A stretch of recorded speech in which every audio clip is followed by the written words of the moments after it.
Ma'am, we are live now on Facebook.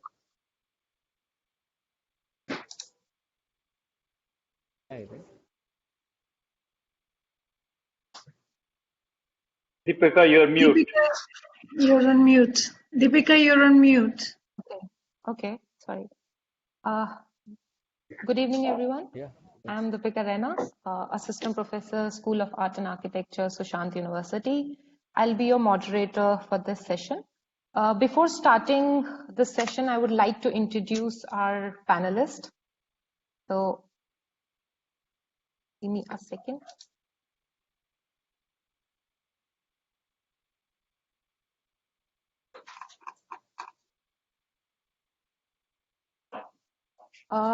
Before starting the session, I would like to introduce Professor Rajiv Mishra. Rajiv Mishra is an architect and urban planner based in Mumbai, a graduate from Academy of Architecture. He undertook postgraduate studies in town and country planning at Government College of Engineering at Pune. He received the Netherlands Government Fellowship to study urban management at the Institute of Housing Studies at Rotterdam, Netherlands. His special interests are issues dealing with urbanism, community architecture, heritage conservation, and technology in building management, classical arts and education of architects and planners in a changing society. He has been exploring this field extensively through various research studies, trying to bridge the gap between education and practice. In June 2000, he completed his postgraduate diploma in management of education with the reference to architecture institutions from Department of Education, University of Mumbai. He has taught for 2 decades, 5 years at Academy of Architecture and 15 years at Sir J.J. School of Architecture, and has been involved in conducting seminars and workshops on subjects of architecture, design, city planning, history, and theory of architecture, as well as on the development of urban management.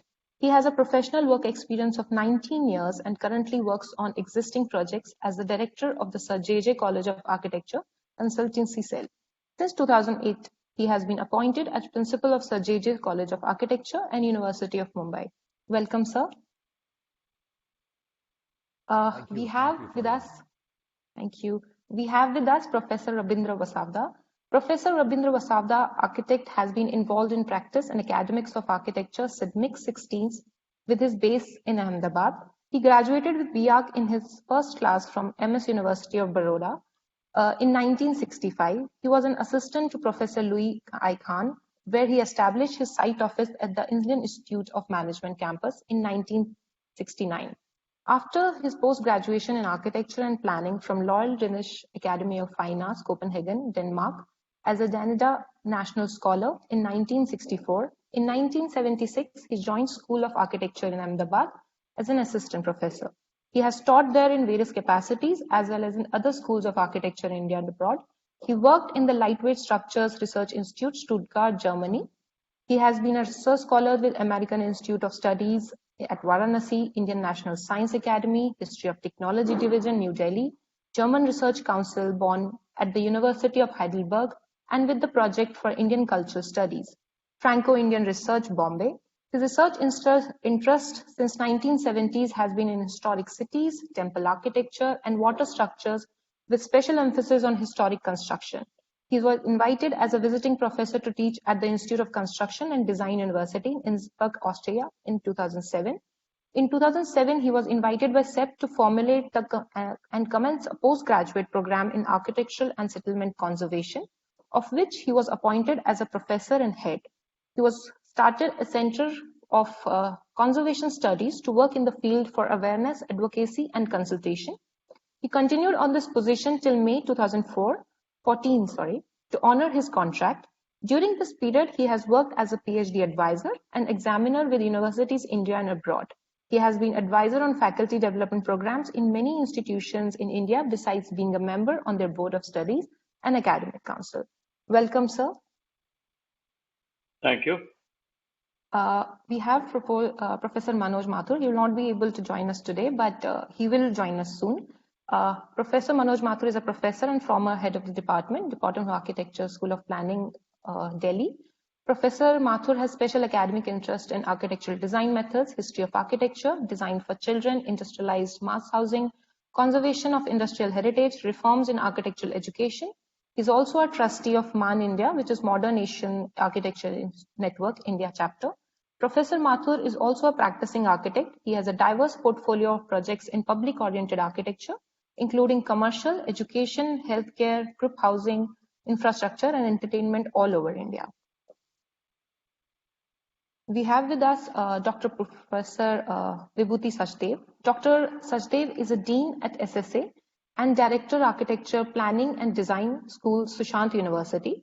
She was qualified as an architect in 1989 from SPA Delhi, completed her PhD in 1996 from University of London, and has worked as a conservation consultant, writer, and designer. She has taught at the University of Sussex and written 4 books and several articles on the subjects of Jaipur, traditional knowledge systems, Indian cities, and Indian modernities.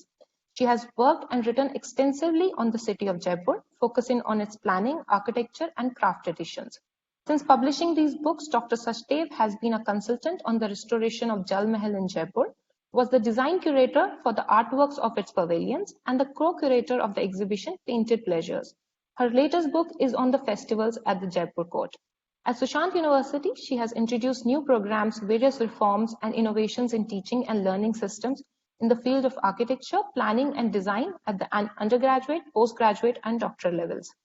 Several outreach programs that forged new relationships with urban authorities and community are bearing fruit and continue to strengthen the brand of the school and the university. She is currently working on devising an integrated approach to learning and developing a research ecosystem for the creative fields of architecture, planning, and design. Welcome, ma'am.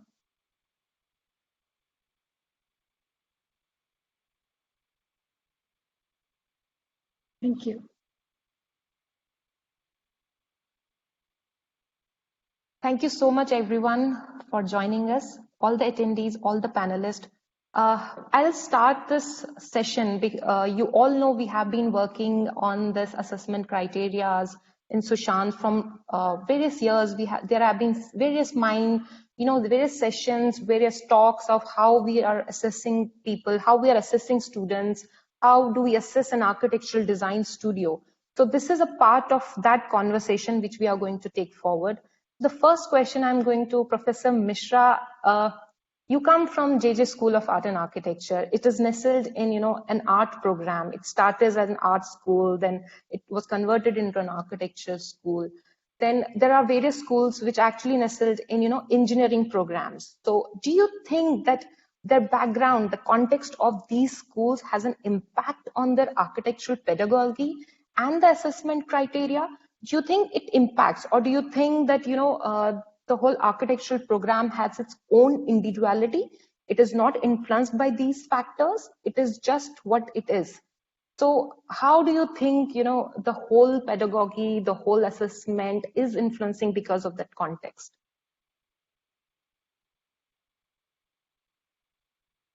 Over to you, sir.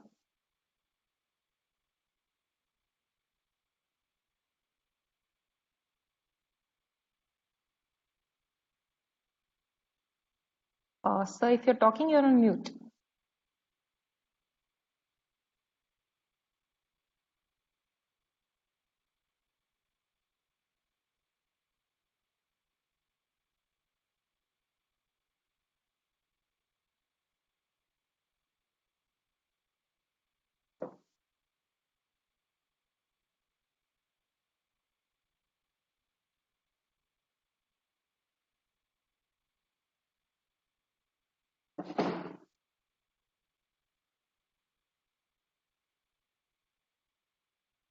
Professor Mishra, are you there?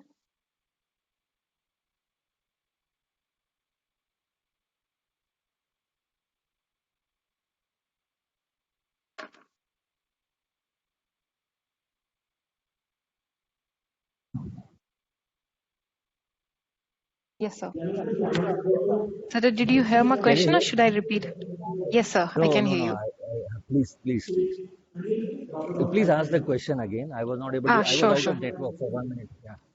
Okay, sure. Please. So basically, what I want to ask you, that JJ School of Art and Architecture is basically evolved from, an art school. So then it was converted into an architecture school. There are various schools which are nestled in engineering programs. So do you think the context of these schools has an influence on their, architecture pedagogy and the assessment criteria? Or do you think the architecture schools has their own, as your college, as JJ School of, they have their own individuality in the pedagogy, in the teaching systems, in the assessment criterias? Oh yes, yes, of course. Can you hear me clearly? Yes, we Yeah. can hear you. Yes. See, the 15th school was able to establish Department of Architecture only in 1913. It was a design in 1935. So it's very clear that the architecture college today is an extension of an art school. It definitely affects the assessment, it affects the pedagogy, because architecture is treated as mother of all arts with special reference as a subject with a special reference to building services and building construction. But it is still considered aesthetically pleasant. It is still considered a non-technical course in an art school. But what is very interesting is arts under the directorate of, and the architecture school today comes under directorate of technical education. All right. So, but the JJ School of Art is still not come out of the effect of the colony. We call it the colonial in terms of design, in terms of building services, with their ability to communicate through drawing the subjects of services and building construction. Now, so it is more or less calculations, but more emphasis in how you are able to draw and communicate a king post roof or a queen post roof or the building services drawing, and how you are able to build up on the paper so that when the drawings are sent to site, somebody appointed and executed. So I think the aspect of BOQ and the aspect of quantity surveying is less attended to. It is considered as a allied subject in our colleges. The assessment is directly affected because most of the architects have to learn in their second subjects of art, that is graphic design, with respect to typography, with respect to photography, with respect to communication using display, and therefore all our basic design subjects, all our architecture design subjects in first year, including are involved with exercise related to ceramics, exercise related to sculpture, and the sensitization of an architecture student done in the years through the subject. And this has been happening for years. Technology is yet to make its mark. It has made a mark in the fourth year and final year, but the pedagogy in the first 2 years is related to specialization in art subjects and the ability or the skill of a student to communicate through drawing. And in the fourth year and fifth year, it is more related to professional practice and being able to execute a project on site through working drawing. So I can clearly say, since we are engineering college, and since we are also not an extension of any other college, AICT of selection of staff, we actually are not approved by AICT even today because of the Council of Architecture norms. But we still believe that we are far away from an engineering college to be able to study architecture. All right, so I think we are very strong in terms of humanities. The subject related to understanding art history. So we want architects to be connoisseur of arts, and then art as a subject that could be applied in a background called architecture, the minds of people, rather than you know being big five-story building. It's more to make an architectural statement than a structure that will last longer for 50 years. So I think the whole orientation is towards making architectural statement in an artistic and an aesthetic way. These are my few cents on it, So that I feel I should communicate. I have an extension question. Yeah. As you talked about, you want to talk more of an aesthetic. Do you think the graduates of these both the types of schools, when they graduate, they have a different perspective when they go and work on Right. the results which come out? Is it different for both the schools? Is it too many differences, or do you think it's Oh almost there? yes. No. There is a big difference because when architecture students work in planning organizations like SIDCO or MMRDA, the architecture student can create better layouts. But an engineering student can create layout related to services, water supply and sanitation. So I would say that there is a big difference in the output. But unfortunately, what is happening is many architecture students are not joining planning authorities and planning organizations. And they feel that it is better to practice on their own and participate in the development activity of the city. So I still feel there's a big difference. Okay. Sure. From this, I would like to talk to Professor Vasavda that you come from a very different research. You come from a very research background. CEPT is an organization which has a very research-oriented teaching. Your architectural design also has research into it. So, how do you think that that research, involvement of research in your design studios, has an effect on the whole pedagogy or your assessment? And how do you assess that research in your design studio?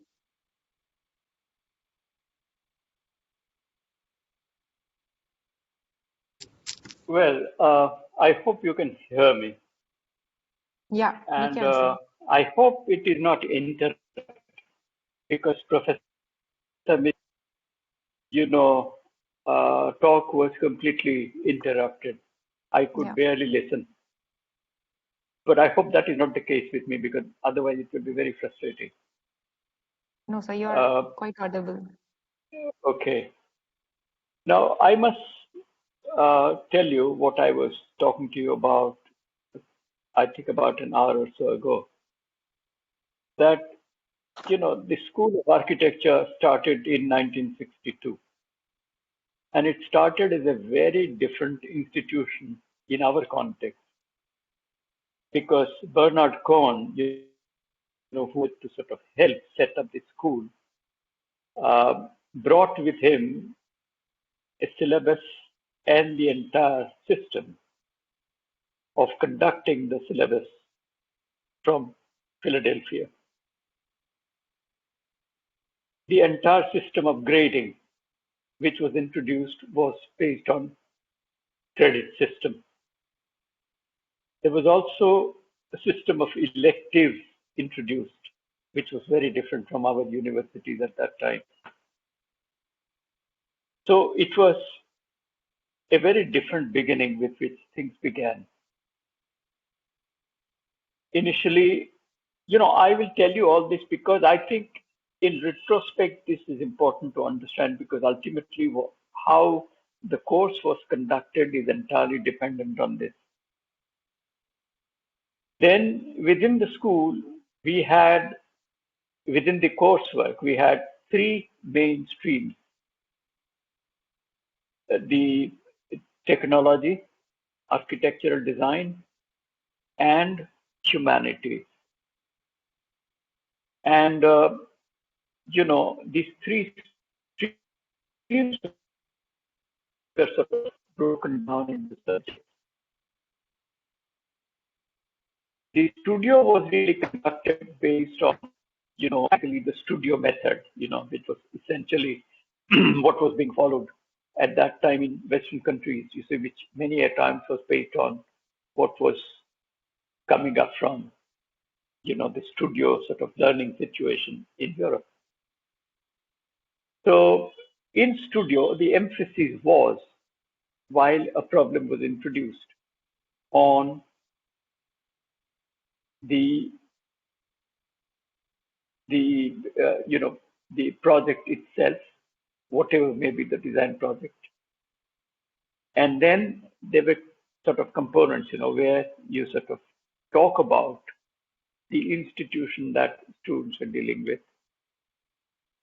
and then one talks about the design parameters, and then one talks about also with the help of the faculty, the technological aspects connected to that.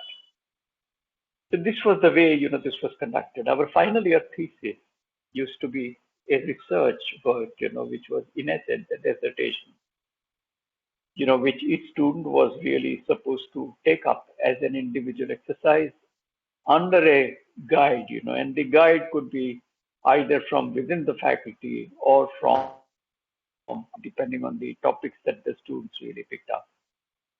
And this was a kind of full semester, 12 sort of week affair within which they were expected to complete. But it took always a longer time, because architectural students really required a lot of, sort of help in focusing on the research methodology, the kind of topics, one can pick up. So it was many a times a kind of longer affair than what was stipulated. Now, in terms of assessment, the theoretical subjects were very easy to assess. Design studios were comparatively difficult to assess. And thesis was something, which was assessed through a process of internal reviews and the component which was assigned to the internal guide, external guide, and the jury, which was a kind of presentation of the work to the jury. So there were these kind of differences in assessment processes, which were really also introduced within the coursework. And yes, I mean, assessment is a very complex issue. I mean, we had general guidelines, for faculties to follow, but individual faculty did really have to make their own assessment judgments, because I think one has to really develop some kind of a framework under which one would like to assess. And this was normally done. As far as I am concerned, I used to sort of take it very seriously, and I used to sort of take it in a slightly detailed manner. So I had developed my own formats, for assessment. I can discuss at a later date, But in essence, it was always assessing. My emphasis in my studio was to really assess what they produce within the studio, what kind of efforts that they make within the studio during the day-to-day discussions and the kind of internal intermediate juries. So there was a component which was based on their individual efforts. There was a component which was based on the programmatic, sort of adherences and, working within those frameworks and their own skills and capacities to somehow do the entire work. So these three components were always there. But I used to also give tremendous, emphasis on the personal work that one does during the semester outside the School of Architecture, which means that I used to check, I used to sort of give them a diary, a sketch diary, which I expected them to sort of continuously work on and show even at the time of, intermediate jury. Outside of the thing about working on their own, what kind of observations they make and what kind of ideas that they really put, which are in a sense, their efforts to prepare themselves, to get into their work within the school. So something, which actually always helped to somehow understand that beyond the school and beyond the projects, what is their personal interest and what is their personal effort to sharpen their own abilities. You see. Now, this could be anything, it could be any hobby, it could be any kind of, interest in sketching, it could be any kind of interest in some kind of 3D modeling, with papers and cardboards and anything that they like, but something which constantly keeps them occupied in observations and understanding situations themselves, which may, in a sense, impact, their efforts within the school. So this was something, which I always used to sort of consider as a kind of necessary presentation, which also I used to, consider as one of my basis, to sort of understand their personal interest in this discipline itself. So this is the way I used to somehow go about. And, in terms of weightages, for example, in studio, how much weightage do you really give to their research, or how much do you really give them in terms of their actual designs, in terms of their own creativity and imagination, and how much do you really give them for the skills and the kind of craft, that they possess within themselves. So these three aspects were somehow, considered as balanced, so that in a sense makes a kind of holistic development, of an individual when they are, working with you in a particular studio. I myself used to conduct, my studios were assigned. It's a different matter that many times I took different studios, you see, depending on the need of the faculty or the authorities. But my main focus was on third level studio and a pre-final studio. And then for quite some time, I was also a chairman of the thesis committee. So I had to virtually pay a lot of attention on thesis and dissertation work, that the students were doing. So second year studio, that is third semester, was entirely based on instructions which were given, because it was a time when they were really working and trying to sort of get into this discipline. So there were instructions given to them about how to self-learn things, you see, and how to observe nature, or how to really understand principles of nature, or how to understand, through their own, encounters with nature, how to understand the idea of growth. So ultimately, boiling down to understanding your own self, your body, how it reacts to nature, how it comprehends nature around you, and then getting into the idea of geometry, which I always thought was an abstraction derived from the patterns in nature, and so from geometry, how do you understand certain solids?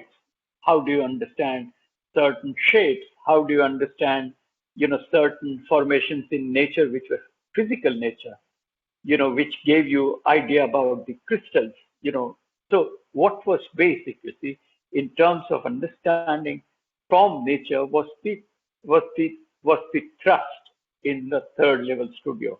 And when it came to pre-final, it was something, which was a kind of major design exercise before their Studio 9, which was their final year project. So Studio 8 used to be a kind of preparatory, where the problem was always it was a kind of project which was at the level of urban design. And I used to give two sites, one in the old city of Ahmedabad and the one on the western area of Ahmedabad.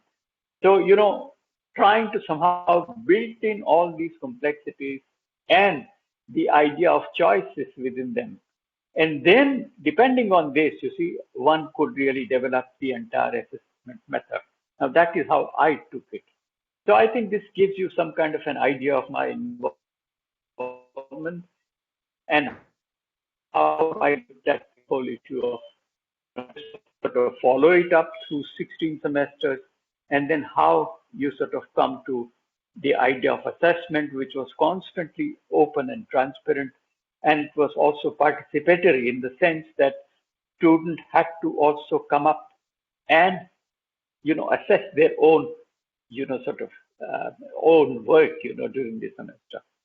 So it was a very open kind of a system, which was always, it was never a thing, which was somehow given to them impersonally by the administration. But no, it was all something, which was discussed, views were taken, because I think in our kind of discipline, to be judgmental is extremely tricky.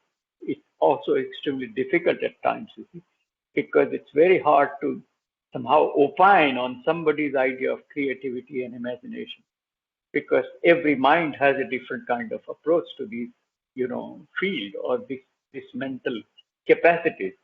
So this is how I used to somehow work. And this is something, which I was also suggesting you this morning, that, SEP was quite open to this thing, you see, that as long as it really sort of was within the framework that was overall, there was a tremendous freedom to the faculty to somehow make it operative, in terms of their own, preferences and you know, um, you know, ability, I would say. So I think this is what I would like to say. I hope it makes sense. Yeah, actually, it opened many doors for us. Actually, these are some of the points which we were discussing during our discussion that in the class what's happening. So there are many points which we'll take forward in the common questions. But first, let me welcome Professor Mathur. Thank you so much for joining us, sir. So my next question is to you only. So as you have joined us, so we were talking about how the context of a school has an impact on its pedagogy. As we all know that SPA is a national importance college. We all know that it has a planning department. It's closely associated with planning departments. So it has a close relationship with government bodies. It has worked with so many government projects. So how do you think that impact, that whole context of the school or how it has developed, has an impact on your pedagogy or your teaching methods or the assessment criteria? And do you think it's different from other schools, or do you think it is there only? Thank you. I hope I am audible. I cannot see any proof of it here. Yes, sir, Certainly, you I don't are. know if I am. Okay. So good. Yeah. So I think very interesting question, and it brings a whole lot of history back into what we do here. So I think it's important to consider what the context of this school, how and why it started, and how it progressed. All of that adds up to this idea of how our teaching today and what we teach and the approach to it and how we assess finally, how all of that comes together. So let me just tell you. So the school had started really as you can say, a gap filling instrument, So it's something which probably was felt all through the making of New Delhi, and then finally, when kind of the government was in place in this city and so on, the next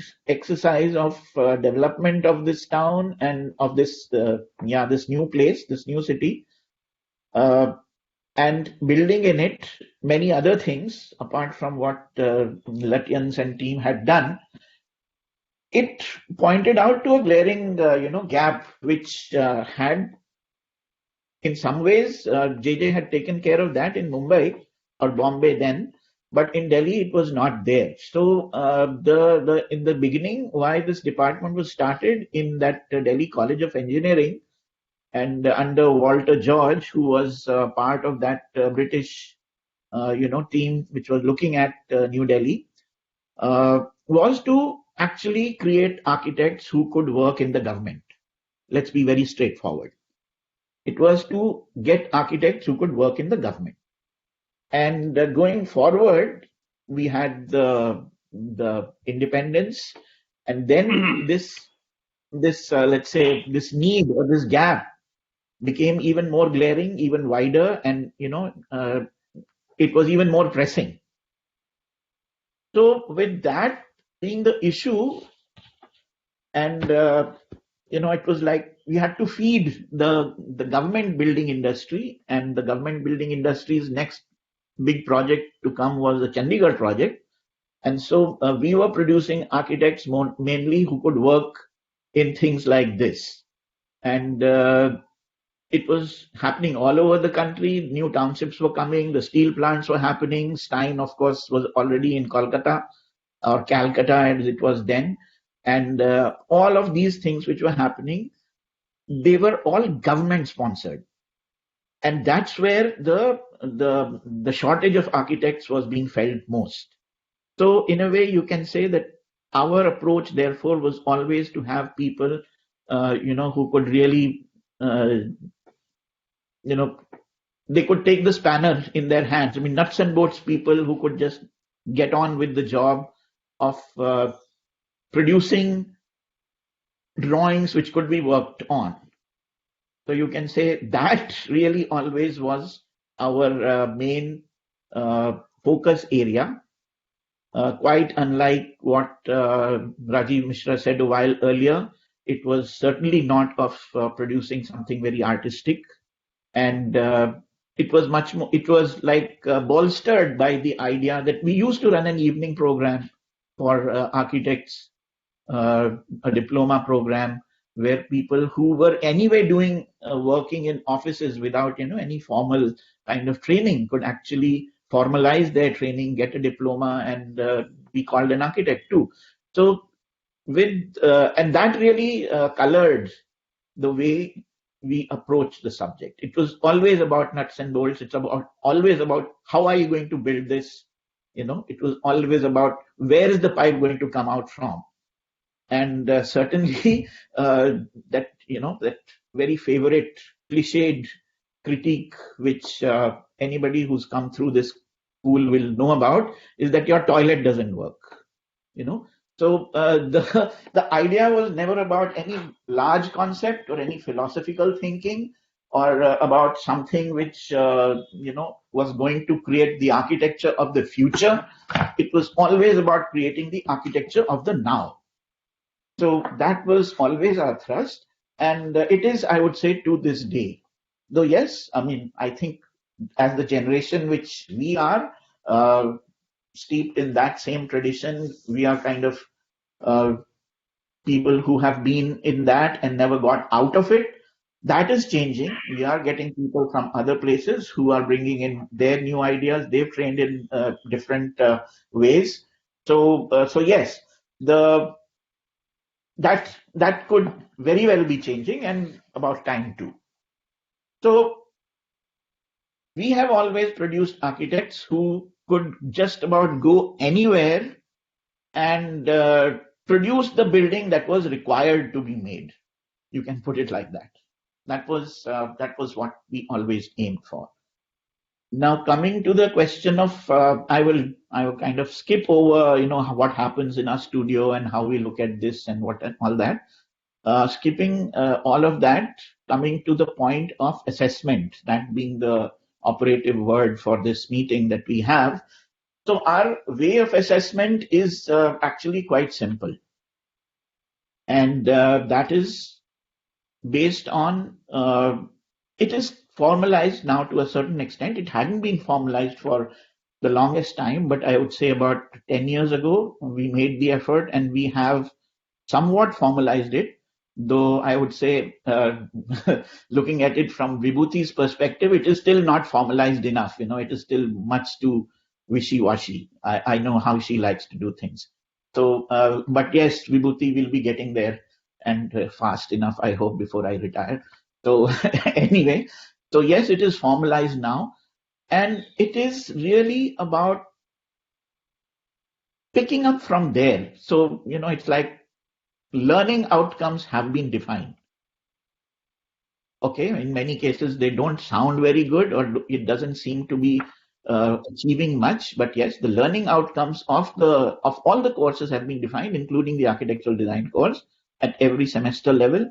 And sometimes when a semester needs to have multiple outcomes, in the sense that half the semester is to be devoted to something and the other half to something else, yes, all of that is part of the learning outcome.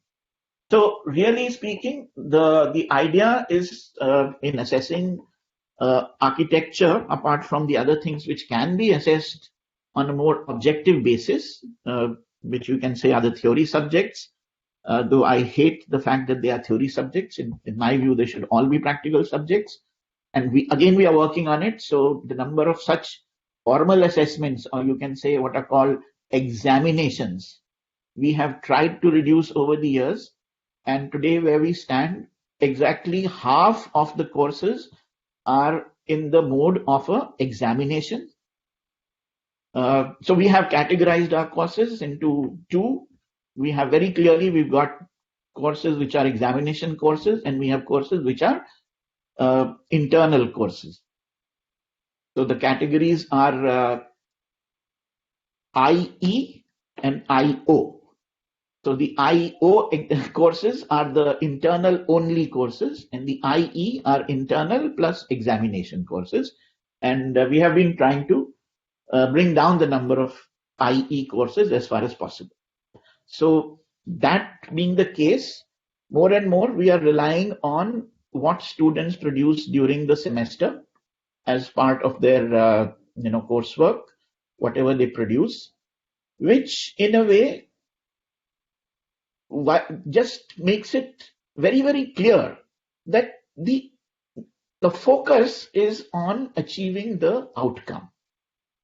It is not about doing it in a certain time. It is not about doing it in a certain way, but it is much more about doing it eventually.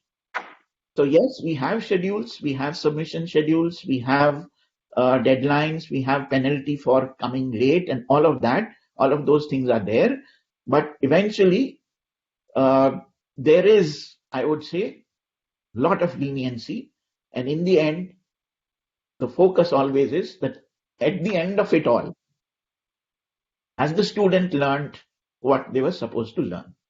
That is always the focus. Because again, going back to our original philosophy, it is about that when you're thrown out there in the pool, can you swim your way out or not? That's the idea. So that is our primary, let's say, I would say, development that we have done in the recent decades.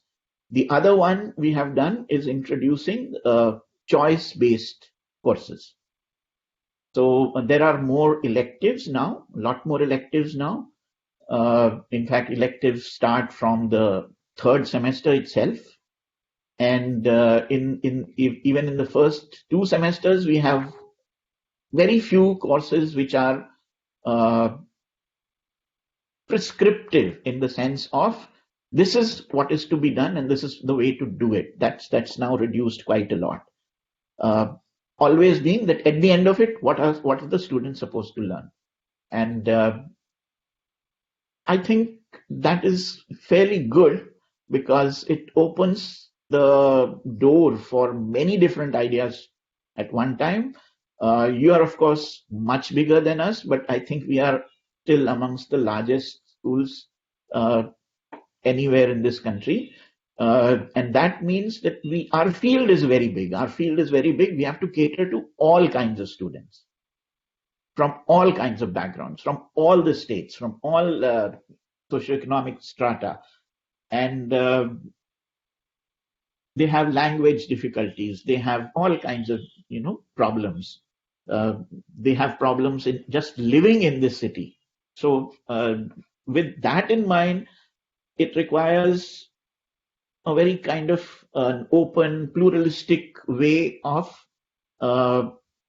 putting anything through. It cannot be just on the basis of a simple one doctrine or a unitary philosophy, anything like that. So that we very studiously avoid. We just stick to the point that at this stage, it would be important that the students learns this so that at the end of the course, the student would have learned all of this. And that would enable the graduate to actually go out there and do good work. That is our philosophy. So with the learning outcomes being, the focus, assessment, I think, becomes much, much easier. So while in the design studio or in the working drawing studio or in the construction studio, there is a lot that we do, which is, you can say, uh, it remains constant year to year. Those are those things which enable people to copy their sheets from some seniors' sheets. Those things are still there, but there is a lot of it which we say is coming out from the student. So like, okay, you did this design in your second year or in your fourth semester. Now this time we are going to learn about design of glazing. So there in that design, you did something like this. Can you think, if I am your client and I say, no, I don't want that window, can you change it all to this glazing? How will that fit? So we kind of try to contextualize the learning events that in the student's own work. So whatever the student has done, whatever the student has learned till that time should be the springboard of what the student can do later.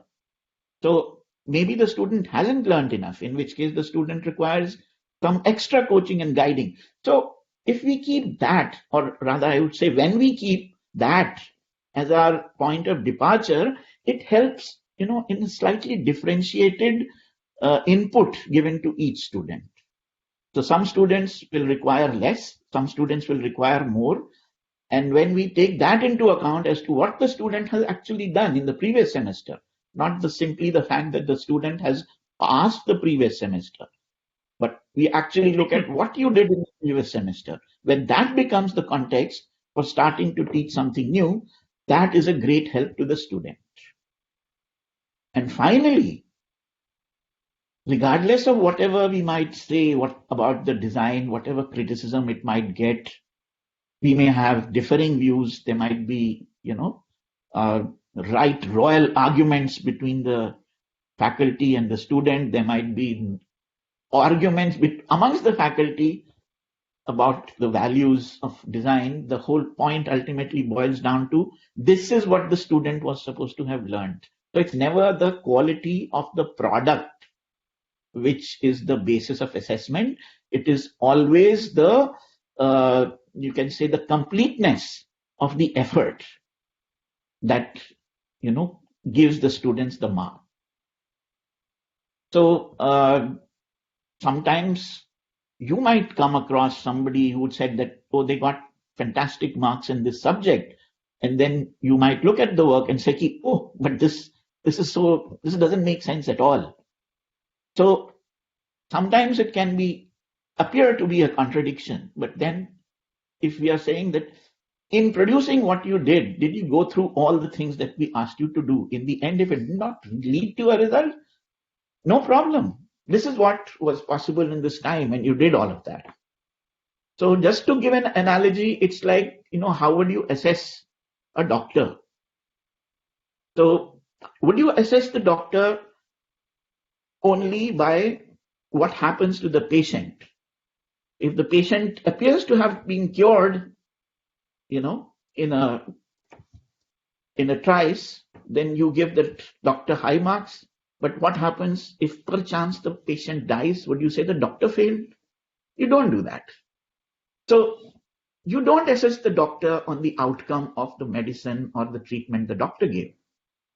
All we are saying is that the doctor did a competent job of adhering to the system, to the convention, to the rules, to the methods, as by consensus established. It's like, the oath of the Constitution.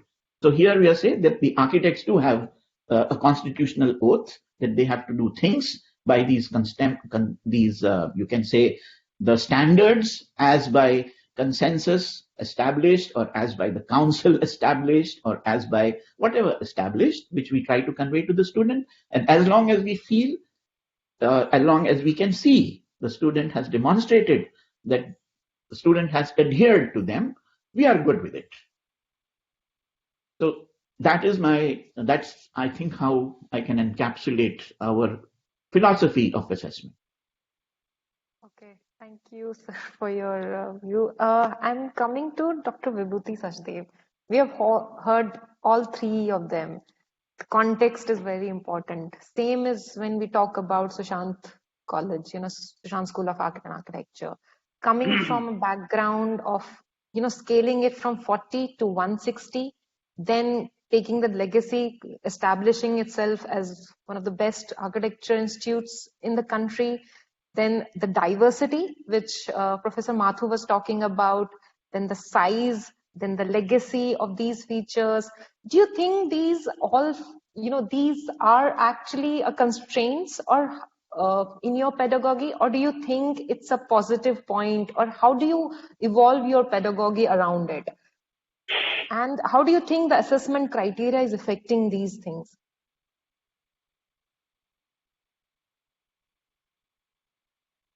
Yeah, I think you've said most of the things that I would have liked to start with. So I don't think any other school has gone through such a drastic transformation.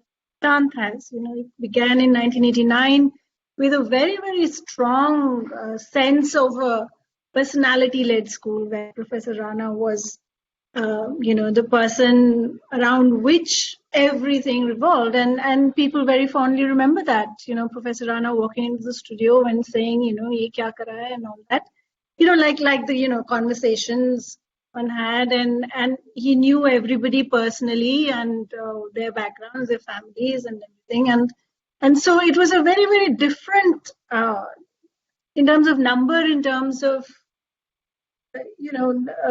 the core was very different, and it's around the 2012, around that time, when things changed hands and our intake increased, and we started transforming into this larger professional, both in terms of professionalism, in terms of teaching, and also in terms of learning expectation.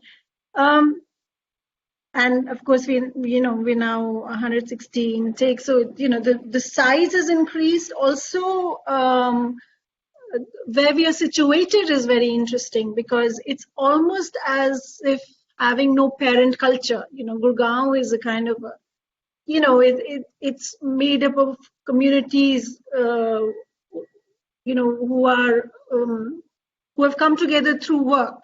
So in that way, it's very cosmopolitan, very urban.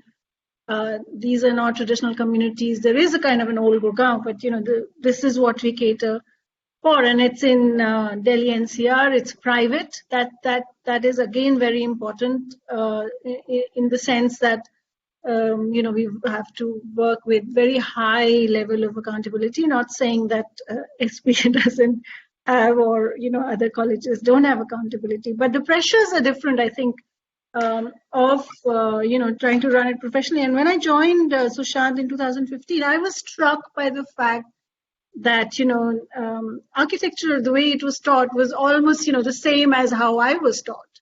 And I had been, in the meantime, I'd been to Sussex and also learned different kinds of teaching methods, and how I was taught. In SPA, you would go into the design studio, and then the studio director would say, "Pehle kuch bana ke lao, fir hum baat karenge." And you would think, "Mujhe banana kya hai?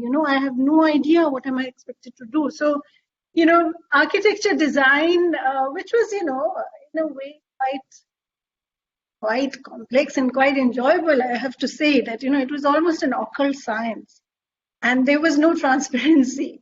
There was no kind of, this is what you have to make. You're going to be judged against these criteria, and this is, if you score this, it means this, and if you want to improve, this is how you improve.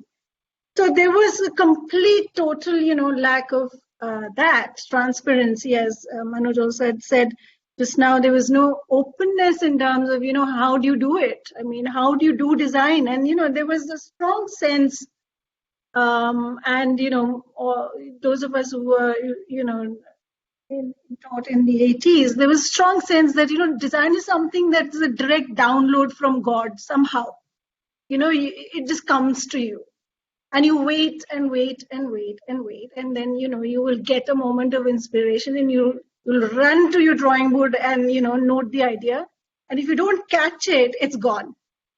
So it was a very risky affair. Learning architecture was a risky affair. Either you have it or you don't, and we were always on our toes. Which was terribly exciting. I have to say, but it was a different world altogether. And I think teaching as a profession has evolved, and it's become more professional as a profession itself. It competes with any other profession in the world. And in a way, we've gone, I feel we moved a full circle from being completely subjective in assessment, in teaching, learning processes, to introducing quite robust systems in 2015-16, talking about rubrics, talking about criteria, talking about outcomes, and having somewhat, a system where, there is transparency and you discuss with the students, and it is participatory as well. And so we encourage, peer assessment and self-assessment exercises, to now thinking, after having somewhat standardized or having developed instruments which will judge performance in design, to thinking, how do you catch the spark? And that's, I'm quoting Professor Mark Warner, with whom we've had, a lot of discussions about how do you instill values in design, how do you, and there is a smell of a good design. Anybody who designs, who is an architect, can smell good design. A good architect, or, all architects can smell. And so what is that smell? And it is still very elusive. It's still, it's not, you can't catch it. And so how do you tell, that spark, and how do you catch it, and how do you express it in terms of numbers? How do you give it a numeric value is another thing that dodges us all the time, and we are therefore, it is a very interesting area and still evolving area to work on. And I feel that, time has come, because, having done all that, you want to still now think, okay, you have a system now, what are the loopholes in the system? And I feel that, basing our teaching and learning on learning outcomes, in a way, clouds our judgment, in the sense that, you've already established what the outcome would be. So the student doesn't have a chance, to kind of digress from the outcome. So in a way, what I call that is backward learning, because you've got a learning outcome clearly stated, and then you work backwards and see, and have a very straight path for the student to go to the outcome, and forbid the student to digress or to veer from that path. Now that could not be helpful in a creative profession. In fact, if the student meanders, would you not regard that as a creative expression? But learning outcomes don't allow you to do that. So that's something that we need to we are thinking and reflect on. But also, I think I'm so happy that Manoj brought up this point about medical profession. The thing with the other licensed professions like medicine and law, and is that they have a very clear agenda, clear objective. So medicine, as you very rightly said, it's about, the patient has to get well. So your education, is about that, and you kind of do surgeries or mock surgeries in order for the patient to get well. And, for law, it's to kind of conflict resolution is the objective. And if the conflict is not resolved, it's a failure. So, and for the architectural discipline, it ought to be the well-being of the inhabitants. Now, that aspect, the well-being of inhabitants, is not part of the curriculum. And in fact, throughout the 5 years, your client is this silent, good, happy person who doesn't say a word. And this is not what happens in real life. the client, you have to ask them to be quiet, and you're disappointed by the clients because they have a voice. And the fact that the client has a voice you discover after you finish your education. So the client is always getting in your way because that's not how you've learned. So how do you kind of fill this gap, which is a major objective of the profession, is the well-being of the inhabitants of the thing you've designed, and that inhabitant is missing or is always in agreement with you as a student, is always clapping from behind, saying, well done, I agree, and you can spend as much money as you like, and I'll happily stay in the, box you built for me. And this is a big gap, I feel, in the education, and how do you kind of fill that? Because, what does a license ensure? License ensures competence and ethical conduct. And if architecture is a licensed profession, then it ought to factor in its education, the idea of well-being of the inhabitant, and how do you fill that gap? And also to recognize that, the design process, what we're teaching is actually the beginning of architecture. It's not the end. The architect's role should begin after they have submitted the drawings. And that's only planning, right? You plan the design. Now you have to work with people who, all sorts of people, and make sure it is built, and make sure that the people who are using your design are going to be happy and fulfilled, or whatever, the agendas are. And how do you factor in the execution in the teaching assessment is again, we end the education with, you should, have these drawings and hand it over to somebody else. Should that be, shouldn't that be the kind of the beginning of architecture, not the end of the architect's role? And also, the working with, different kinds of people, teamwork, which are actually almost always absent in education. Construction workers, of course, consultants, other team members. You don't learn with them when you're. So in a way, architectural education, I think, unlike law and medicine, even law has moot courts. It has all these other ways of, simulating a real life situation.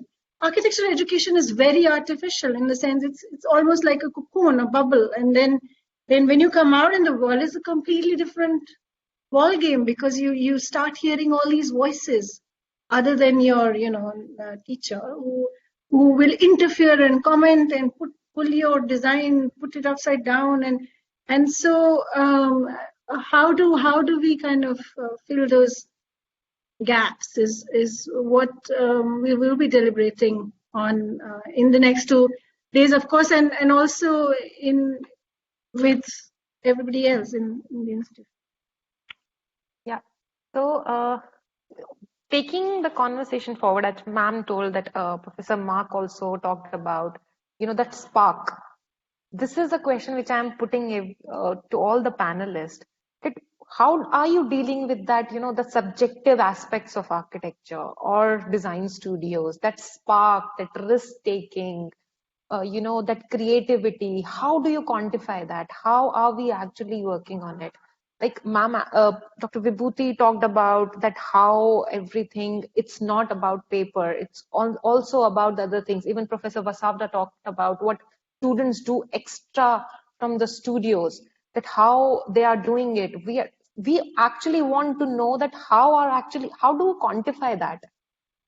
There are some objective aspects. Okay, we can talk about it. As Professor Mathur discussed about that, there are some objective aspects which we can, quantify. Okay, this is the learning objective. This is what you have to achieve.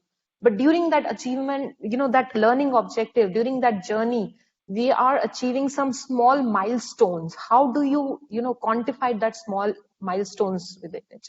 So I would like to, start with Professor Vasavda, that how do you think that subjective aspect should be talked about? How do you think we can work on it?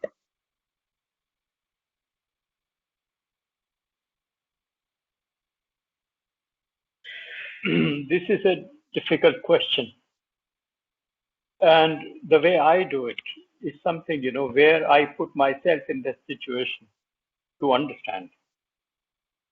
And, sort of, try and deal with it, in one's own way and find out where is the point, where you can say that, look now, as, Professor Vibhuti was mentioning, where do you smell?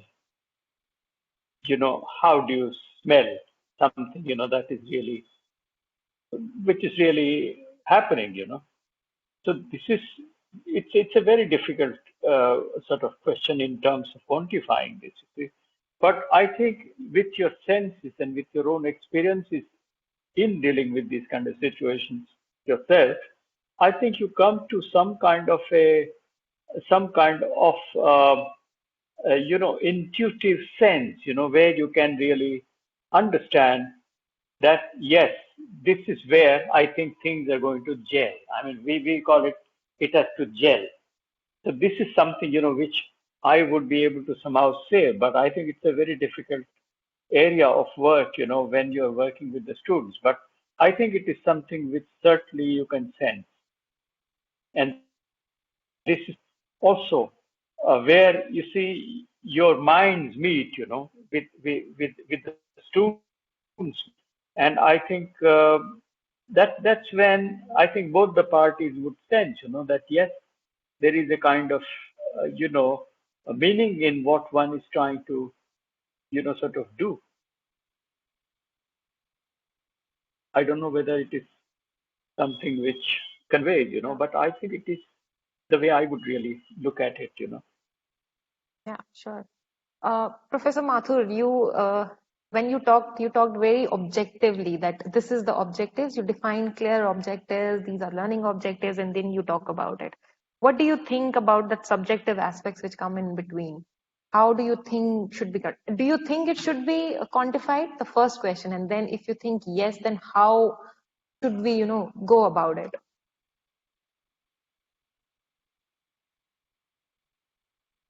Right. So the point here is that what is to be assessed? Yes. Okay. Yes. Do we need assessment at all? So let's if we begin from that end, then we will know that yes, why do we need assessment? Because somewhere or the other we are going to give a degree. What does that degree mean? The degree means that we are satisfied that this student has learned. That's what the degree means. Okay. So all the assessment is not about the student. All the assessment is about our satisfaction. All the assessment is about the teacher's satisfaction. All the assessment is about the university's satisfaction that this student is good enough to bear our name, to bear the stamp, to carry this degree. Okay. So with that being the purpose of assessment, the point that there can be subjective things to be learned or there can be subjective values to be inculcated does not lend itself to this kind of assessment. Why assess them? That is not to say that we don't inculcate them or we don't bring them into the discourse. That's not to say that we don't discuss those things in the classroom, like Professor Vasavda was saying about sketching. So yes, all of those things are important. All of those things are important for the student to be able to do that task which is to be assessed. So what is to be assessed? To my mind, this is my opinion. I'm not saying it's right or wrong. This is my opinion. But what has to be assessed always has to be objective. But that is not to say that only what is to be assessed is to be taught. For what is to be assessed is to be discussed and nothing else should be. because everything ultimately is to be done so that the student learns. If the student learns by your saying that, okay, let's go out for a coffee, and if the student learns by saying that, oh hell, let's get out of this classroom, today is the time to watch India bat. That can be a learning event as well. I mean, that's for the teacher. That's how you become the teacher. When in everything that you are seeing around you, and of course, objectively, we will call it observation. And then you can say, okay, for observation, we can put in some marks. That's a different matter. That's really, you can split hair to that extent too, not a problem. But the idea that in everything in life, you can convey something which will help the student to do that task, which is to be assessed better, should be done. However subjective it might be, however obtuse it might be. I don't know if I'm using the right word, Vibhuti. So whatever it is, it's not at all pointed towards you could say, the specific learning which you want. In whichever roundabout way you come to that point, that's good. So my take is that for assessment, objectivity is important, but for learning, all kinds of subjectivity is welcome. Professor Vibhuti, do you want to comment on this? Because I think we talk about, when in Sushant, we talk about subjective as a very important aspect of our design, right? Objective is there, but subjective is also a very important aspect. So do you think that how Professor Mathur is talking is, I'm not saying it's right or wrong, because obviously that is also a very subjective thing, but do you think that will connect to our thoughts, or how we are working, or how the generation is changing, how the assessment criteria have been changing, how teaching methodology has been changing?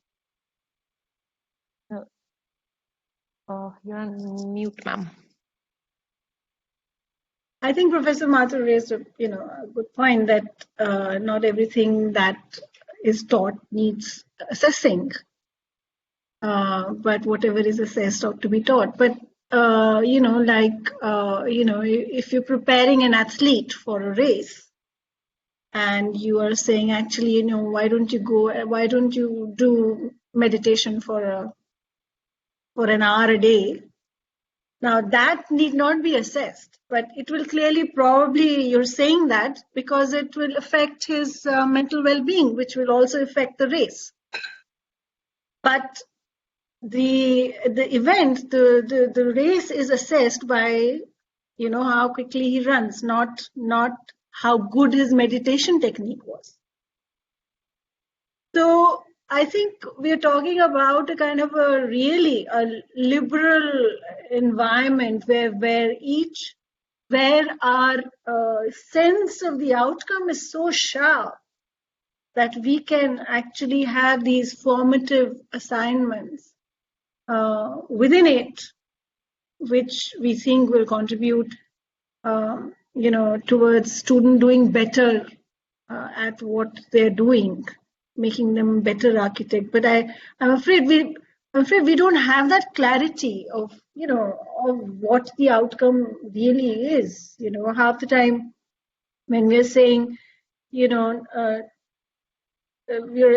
are assessing how good the English is as an indicator of understanding of the subject, for example. So in services, draw labeled picture. Sometimes we are assessing how neatly the drawing is drawn as a way of thinking the understanding is complete. Maybe the drawing skills are very good, with that student, but maybe the person may not have the understanding. You see what I mean? So we need, I think, if we have clarity of the learning outcomes, who the architect is, what is all of that, I think needs discussion, conversations, clarity, and so that it's not, architect is not somebody who dreams up fancy designs, draws drawings, and then hands over those drawings for others to build. I mean, that is half the architect.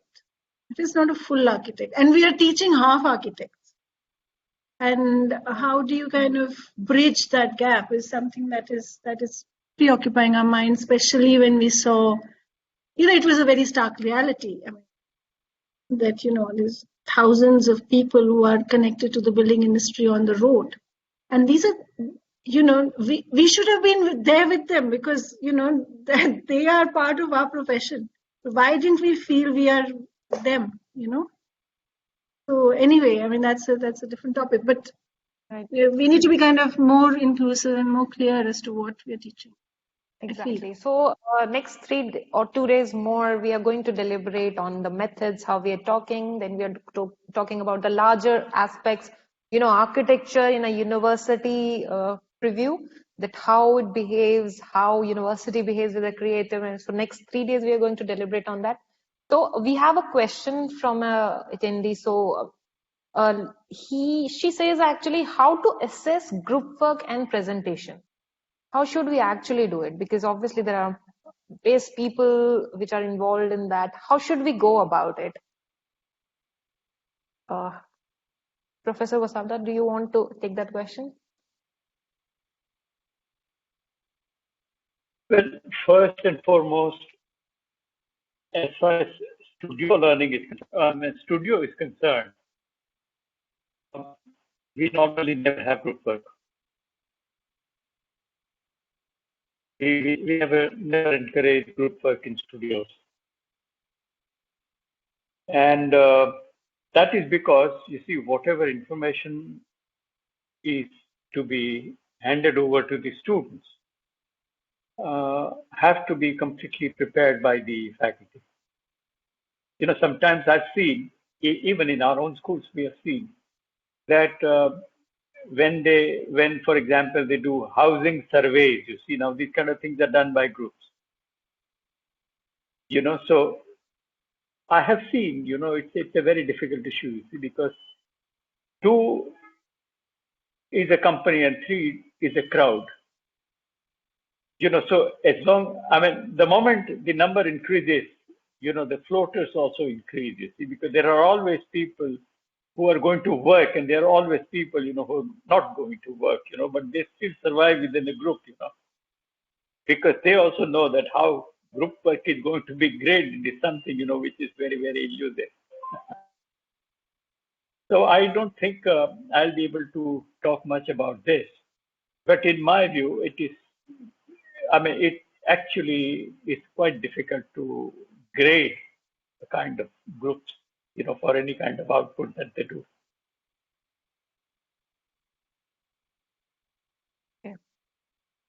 Okay, I hope that answers your question. So I'm opening it for the attendees. So if you have any questions, if you have any queries regarding assessment and everything, you can just know.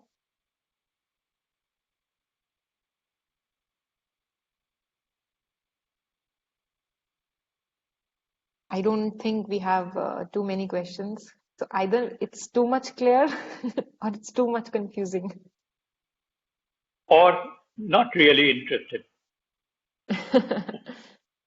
It's like studio, sir. Either it's very much clear to the students or they are too much confused. So we can assume that it's very much clear. Yes. Okay. So we have this conversation, and when we're talking to Professor Mark, even when we're talking with deliberating things, we have this question: how do you measure success? That a student or a faculty, has achieved success. What is basically that criteria? So, for example, if an athlete is there, achieving to a certain point gives him a success. So an architect, what kind of parameters of what is the thing which gives him an achievement of success?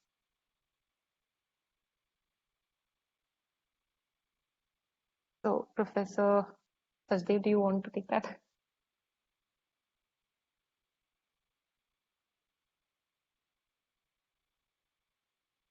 No, I think in you see, I think architectural education is also a journey of self-discovery, and the balance between self-discovery and collective learning is what we try and achieve. So success is that uh, success is not a destination. Success is a journey, and so you're in an evolutionary mode, and what could be your success today may be a starting point tomorrow. So it's a moving goalpost. I hope it is for everyone. It's not, and increasingly so now, because for our you know uh, parents' generation and before that, a successful man would be somebody who has one house, one car, two children, perfect family, retirement, pension plan. That's it. But those are now not the markers of success for our students anymore. And everything is in flux, and everything is being rewritten. I think, which is a very exciting time to be in, because and their in parameters of success are not economic. There are, you could be the richest man in the world, but you could not.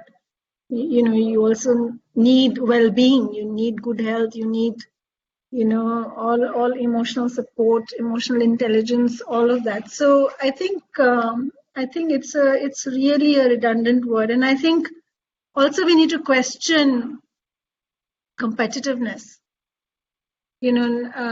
as a way of achieving excellence. I think that also is highly questionable, because it can kill creativity and instill aggression amongst the competitors, which may not be the right approach to being in this world, by competing with each other. And since we're not hunter gatherers anymore, I think we can easily share the food we have. We don't have to go out of our caves and kill animals and kill other people. So I think the markers of civilization ought to also change and evolve, and they are. Right. Professor Vasavra, you might want to add. Well, I think what you're saying is very true, but success is also something, which is very personal. But what I feel, the question is raised because each school certifies successfully passed, which means that there is somebody else to judge your success. And that success is something, which is based entirely on the assessment criteria, that the institution set up, So I think that's it's a kind of practical understanding of success, whereas the philosophical understanding of success is what you are talking about, which is extremely a kind of personal feeling, And I think it is also, in a sense, extremely, it's a kind of self-retrospective, because I think one constantly, sort of thinks in one's own mind, about his success or failure, But to my mind, this particular question addresses to one's own self. I think it's very personal. Yeah.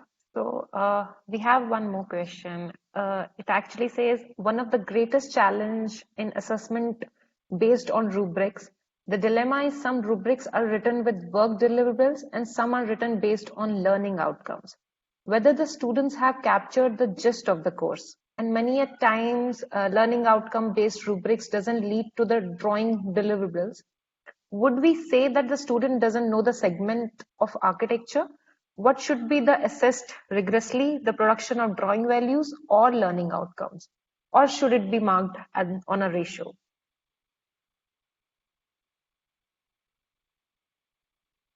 Do you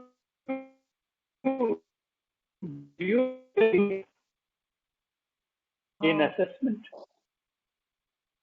Sorry, as sir, can a you kind repeat of that? except? I mean, do you really use rubrics as a method of assessment? Is it voluntary Yes. or mandatory? Sorry, It's we have is it? we use it in our school. We started using it in 2017. It's a working document. It evolves. It's an evolving document, but it gives the criteria of assessment very clearly to the student.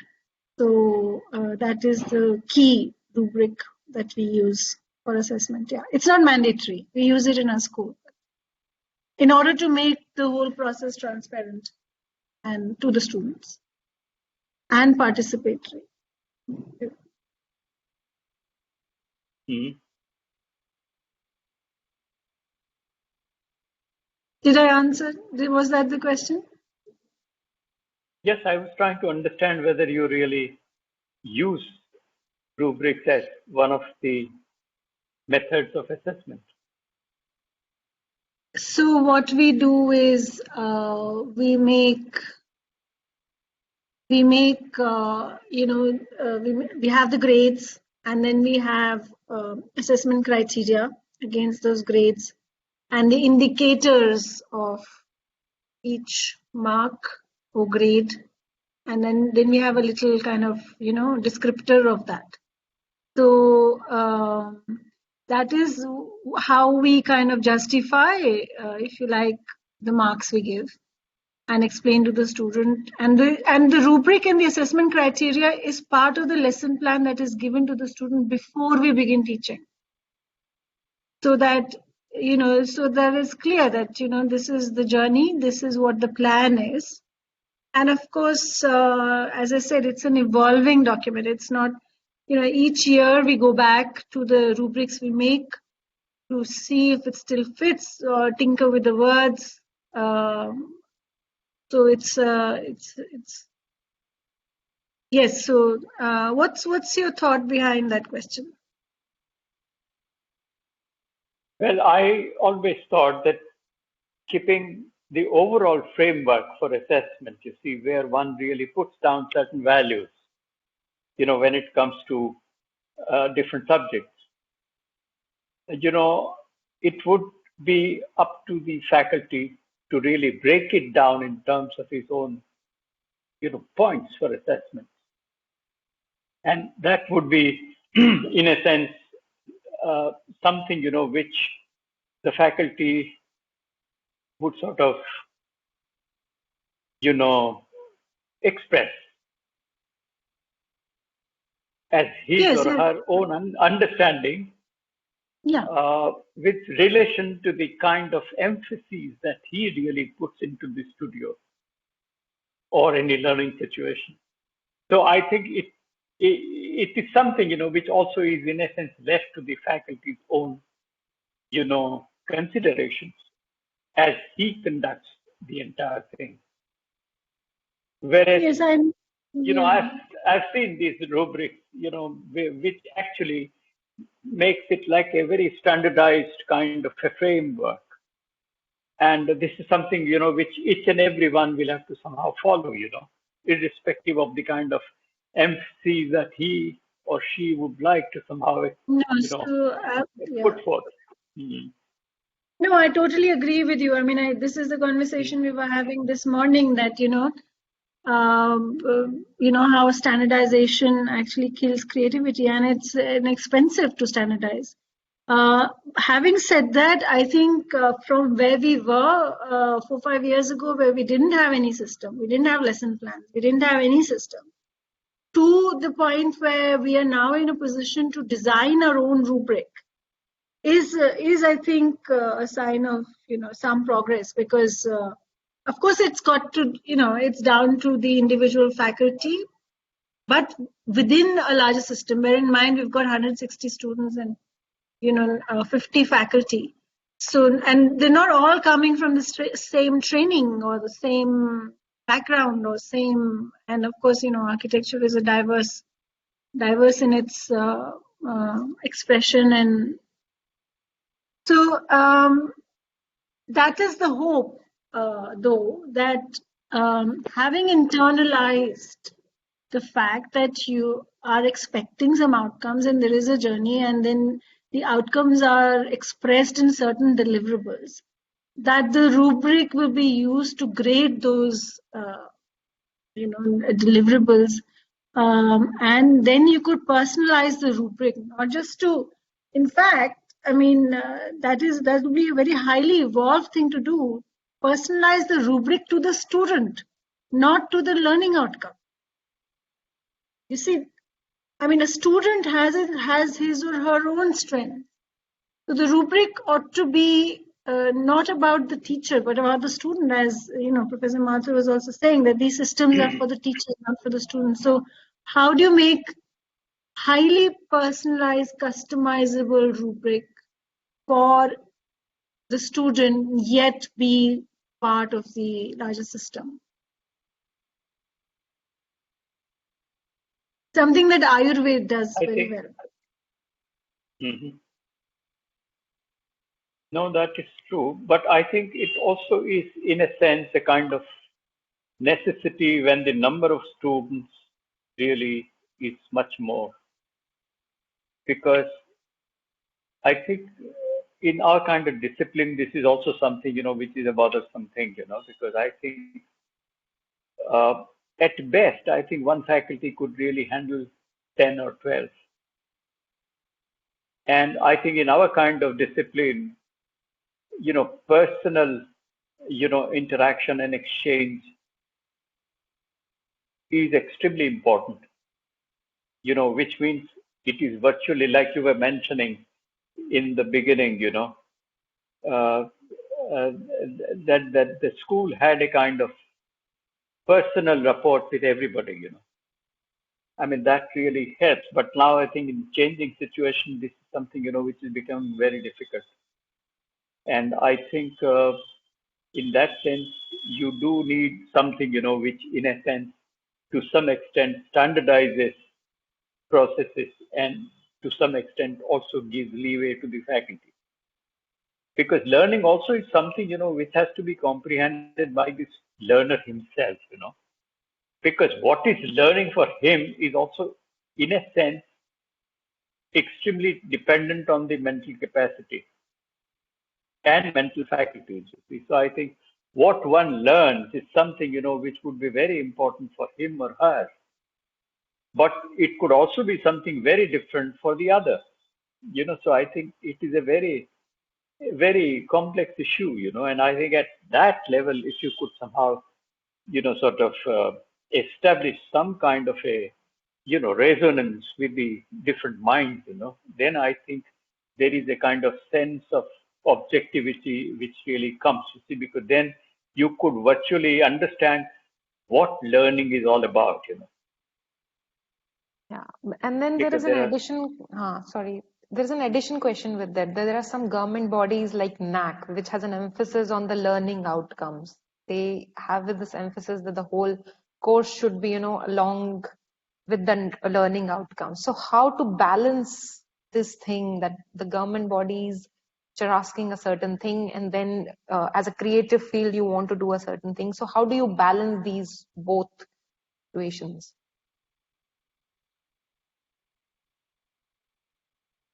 Yes. It's difficult. I think it's difficult. So it's difficult, and I think it is. Sorry. Please go on. No, please go ahead. No, it is, NAC is also, bear in mind, you have to sort of view it as something that is there to facilitate almost, minimum learning. So we should be able to hack NAC and, deal with it as a sort of a process, but not get not get overawed by it, because that's not its purpose. It's to secure. NAC is to secure minimum guidelines, minimum systems. But I find certain things. I don't know what Professor Vasara would make of it. I find the vocabulary of NAC very distressing. Using vocabulary like slow learners. I think it's obnoxious to call somebody a slow learner. Sorry to be so blunt, but totally. And NAC uses it in its document. You've got fast learners and you've got slow learners. So you have to show that you're doing something about the slow learners.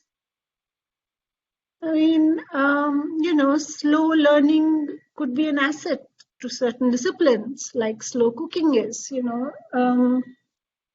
and in any way, why differentiate students as fast learners and slow learners on the basis of marks?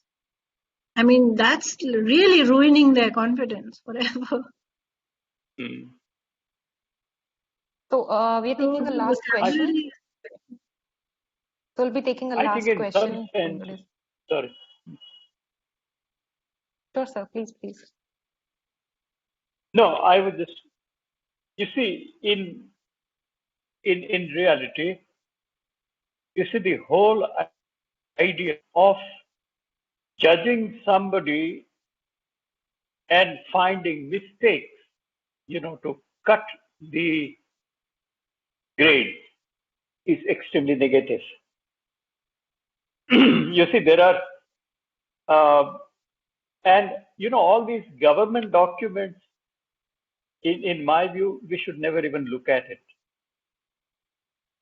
You see, I mean, these government institutions are doing tremendous harm to education. I mean, you must have heard the other day, Professor Satya, you were also part of the panel, and I was getting so angry in that the person who is expected to regulate everything was only criticizing the present scenario rather than talking about what he would do for the betterment of the field of education. So this is how it is, you see. So I think government documents should be really kept aside, and you must have some PR person to negotiate with what is happening in school and to somehow make it acceptable to the documents, which are given to you, and do their job, rather than getting faculty or the institutional head to deal with these documents, you see, and prove that whatever they are doing is as per the documents. So that is something, but in other countries I've seen that, they're so much extremely, sensitive about not hurting anybody's mind or capacities, that even in simple language class, you see, they will never take out any kind of grammar or other errors, you see, never. They will never do that. They will never even downgrade anybody for these kind of errors, even in the courses of languages, you see, because they always feel that learning is a process and one learns depending on one's abilities, but one always learns, you see. So that kind of a confidence. So this is something, which is extremely important for us to somehow follow, rather than getting bogged down, by the systems of assessments and the requisites, that the institutions really, compel you to follow. Right. So we have a question which talks about the importance of having creative faculties in architecture studio, just instead of having faculties who just provide technical knowledge of the field, and design freedom in architectural design studio. So the panelist, the attendee want opinion of the panelist about it. What do you think about creative faculties in architectural design studio?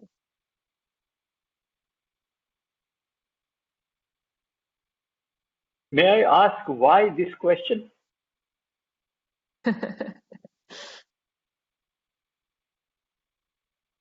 I don't know that. Is it a question or a comment? Yes, it's a question. A question or a comment? No, they want your opinion. What do you think about it? Well, I mean, on such matters, there just cannot be opinions, you see. I mean, it is expected,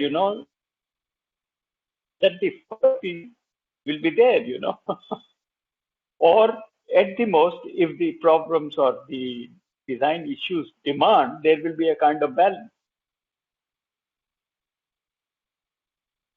Okay. We have one more question which talks about should the assessment criteria change when we change the delivery mechanism? Like we shift from offline to online, or we change the tool that student engage with, like physical models or digital models. So the criteria, should the criteria be changed?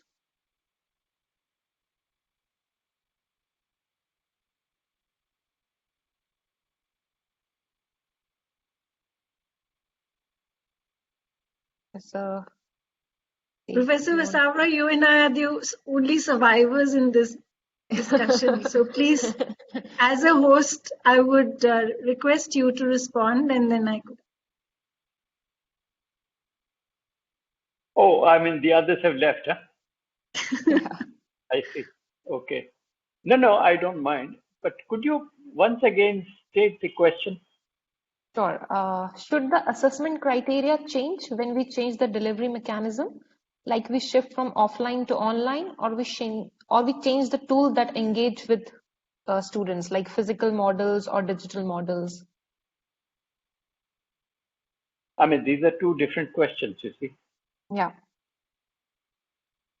These are two different questions. You see, when the delivery systems change, how far does it affect the content? That is something, which I would like to understand. You see, because in delivery systems, for example, design studios are very difficult to conduct online, because there, I think it is extremely important to have one-to-one connection.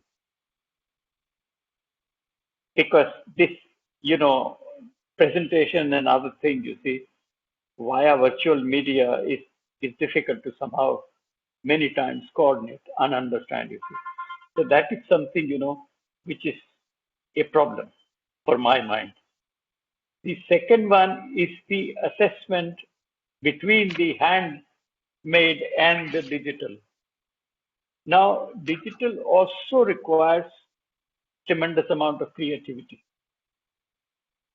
So what way you sort of present is the issue. The other one is the quality of hand and the crafting with hand. Obviously, in my mind, has a much better, sphere of experiential, learning rather than digital. I mean, I do agree. I do believe in this, because I think digital working is a very different ball game, you see, because where I think it is entirely mental, and I think it is entirely, in a sense, uh, sort of thinking with the help of a tool, rather than applying your mind, working with hand, and looking at everything with your eyes. You see, where three things are sort of working together, and that is something, which is controlled by your mind. Whereas here, I think you are really using just one tool to create all these situations. So in my mind, I think it should somehow change, because I change in the sense I would really go by the first alternative, you see, where you really work with hand, because that is something which can never be replaced by anything else. So this is my firm view, that I think I personally prefer the experiential, sort of methods of work rather than digital methods of work, because it can help, yes, but it can help you only beyond a point. But the entire spade work, that is necessary in any creative discipline needs to be, through experiential, because that's where you involve your entire body. And I think that is something, which really reflects the quality of your mind. I mean, I would just say that. Just to give, I would not just, I would not just limit it to the sphere of assessment, but I think it is the entire way of working, you see. Yeah, sorry.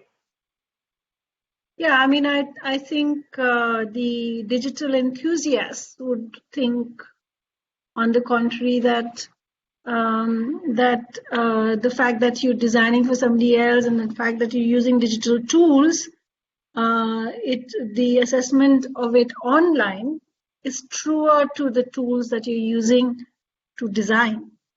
So, you're not using paper and pencil, you're using a screen. And so, in fact, if you then print the sheets and say, this is, I think the things are changing, and because we are in a profession of imagination, I'm just giving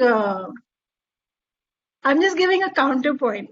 Although, to Professor Visaura, although, I agree with that, but, I have to also disagree. So, so I think everything is in a flux, and I think we should be open to what these technologies bring to us. And artificial intelligence, virtual reality, it opens up a kind of a very democratic way of design, which was not there before. The parametric design, the optimization of materials, participatory design with the client being on the same screen as you, and you kind of co-design. All these things are now possible digitally. It wasn't possible physically.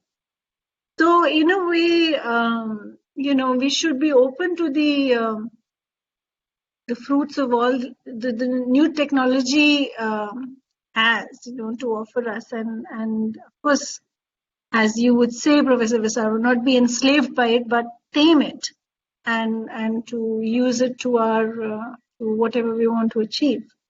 So I think yes, the assessment has to be in alignment with the tools you're using to design. It can't be, you can't be assessing the drawing,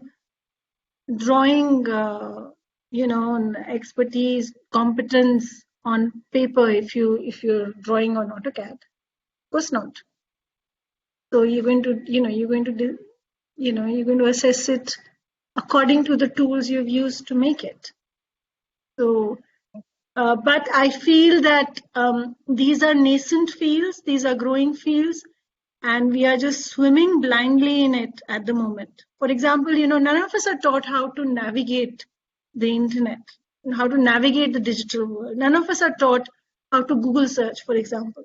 We learned it on the hoof, like we learned it by stumbling, So gradually these fields are going to get professional, and, surfing the net would be a course module or something like that. It'll get, at the moment, it's all very open, and we're just, blindly kind of dealing with it. But these will get formalized into disciplines, even. Yeah. So I think we are already time. Our time is there. So we had so many deliberations about assessment, about the context a school is based in, how it affects the whole teaching methodology, how it affects the whole criteria, how it affects and we talked about, an individual faculty, how, the assessment can be a student based, can be subject based, many deliberations. Then I think this is 3 day. Tomorrow we are going to talk about the methods, that how various methods have been adopted for, the assessments, how we are doing it, how other schools are actually working on this assessment criteria. So thank you, Professor Vasavda, for joining us. Thank you, Professor Dev, for joining us, and all the attendees who have joined us from our school as well as from outside the university. Please join us tomorrow as well as on the day 3. Same time, 2 to 4. The link has already been shared with you. We'll be really happy to see you again. Thank you so much for everyone for joining us. उसके बाद 18 क्यों है? Thank you, Professor Savda. Thank you, Professor Dev. Thank you. And Thank you. Thank you very much. have a great day, everyone. Thank you. Thank you very much. Thank you. You. Bye.